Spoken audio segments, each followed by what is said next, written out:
सांसदों विधायकों को 4-4 पुरानी पेंशन, जजों को भी अब पुरानी पेंशन है, लेकिन इतनी बर्फबारी में और -40 डिग्री से 0 तापमान में बॉर्डर की सुरक्षा करने वाले पहला मिलिट्री जवानों सहित देश भर के 1 करोड़ कर्मचारियों को पुरानी पेंशन नहीं मिल रही है, जिससे काफी सारी समस्याएं भी हो रही। कर्मचारियों का साफ तौर पे यही कहना है कि जब ये पूरे मनोयोग से अपना काम करते हैं, अब पूरी निष्ठा के साथ अपने कर्तव्यों को निभाते हैं, फिर आखिर क्यों सरकार उनके साथ ये अनदेखी कर रही है। जबकि विधायकों, सांसदों के साथ साथ जजों को भी पुरानी पेंशन मिल रही है, तो आखिर में ये जो देश के 1 करोड़ लगभग कर्मचारी हैं, उनको पुरानी पेंशन से क्यों नहीं आच्छादित किया जा रहा है। जबकि ये कर्मचारी लगातार कह रहे हैं कि पुरानी पेंशन बहाल कर दी जाए, इससे उनके भविष्य काफी ज्यादा सुरक्षित हो जाएंगे और जो आगे की आने वाली समस्याएं, वो सभी समस्याएं भी हल हो जाएंगी। लगातार कर्मचारी एनपीएस और यूपीएस का विरोध करते हैं, इसके लिए आंदोलन कर रहे हैं, अपनी आवाज को सरकार के सामने रख रहे हैं, बार बार शासन प्रशासन की पैरवी भी कर रहे हैं, लेकिन न जाने क्यों सरकार बिल्कुल भी इस तरफ ध्यान नहीं दे रही है। आपको बता दें कि बिहार के लिए ये चुनावी वर्ष है और चुनाव में मेन मुद्दा यही रखा जाएगा कि पुरानी पेंशन को बहाल किया जाए। इस विषय पर ज्यादा जानकारी देते हुए एनएमओपीएस बिहार राज्य से संजीव तिवारी ने क्या कुछ कहा, आप भी सुनिए।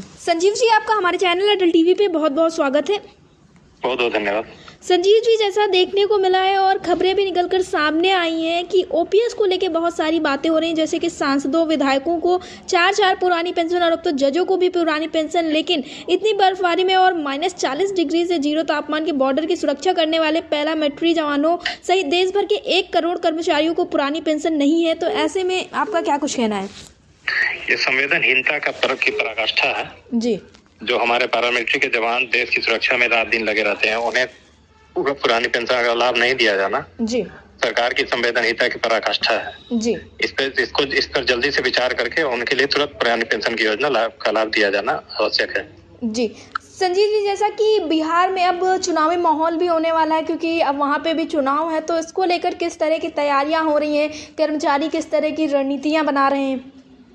बिहार में ये चुनावी वर्ष है और बिहार के लिए हम लोगों ने तय किया है कि आगामी बजट सत्र के दौरान क्रमिक भूख हड़ताल का बिहार के सभी जिलों में और यहाँ राज्य मुख्यालय में भी।